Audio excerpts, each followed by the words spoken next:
Welcome back. Indian police shut down a scam call center that targeted Canadians. It's a problem that's increased in the digital age, but the question is can anything be done to stop it? I'm now joined by John Mecher. He's a retired RCMP investigator who specialized in fraud and financial crimes. John, appreciate your time here on CTV News Channel. Very happy to be here, Angie. This investigation raising a lot of eyebrows here, a lot of questions, all coming out of India. Based on your experience and your knowledge here, can you kind of walk us through what happened here, how extensive this operation was, and I guess how they were able to crack down on these guys?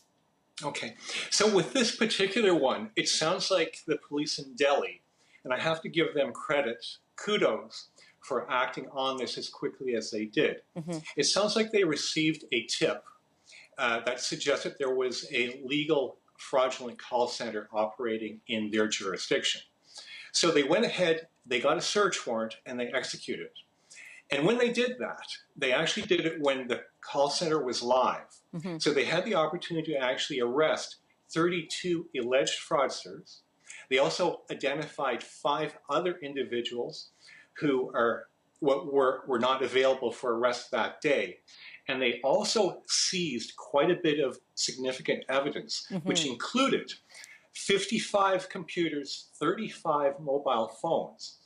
When those devices are examined, there's a great potential to uncover volumes of evidence that will, amongst other things, identify other co-conspirators, possibly in India and Canada and elsewhere, other scams that were taking place out of that particular call center, list of victims, and possibly where the money is that was taken from the victims. Wow.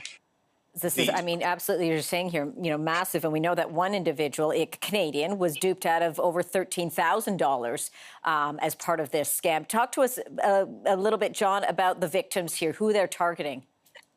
Okay, but before I move on to that, so the one thing, victims are losing money, but the other side of this scam, because they're giving away personal information such as their social insurance number, their date of birth, their mother's maiden name, they're also being set up for identity fraud further down the road.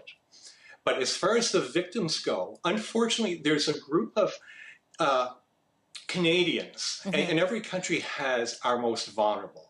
In Canada, we have seniors, newcomers to the country, intellectually challenged, and then we also have the fourth group.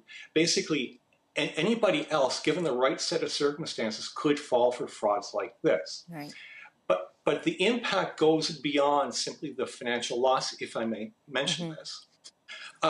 There's embarrassment, which is one reason why we have such a low rate of fraud being reported in Canada. Right.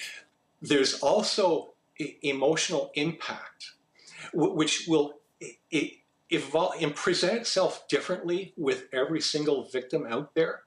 But in certain extreme cases, fraud has the capacity of pushing people towards thinking about taking their lives. Wow. We know that some people have attempted to take their lives, and in worst case scenarios, people have actually taken their lives. My goodness. Directly related to scams. So when we talk about fraud, a lot of people are of the opinion that fraud is a victimless crime.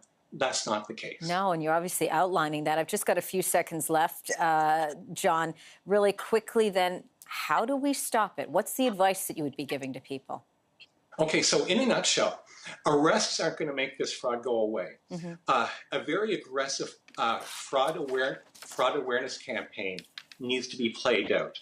People need to talk to the vulnerable people in their families and circle of friends, and it starts from there. John Mecher, really, Mecher, thank you so much for giving us your time today and your expertise. But as you say, this is much bigger than what we saw here. Thanks a lot, John. Thank you, Angie. You're welcome.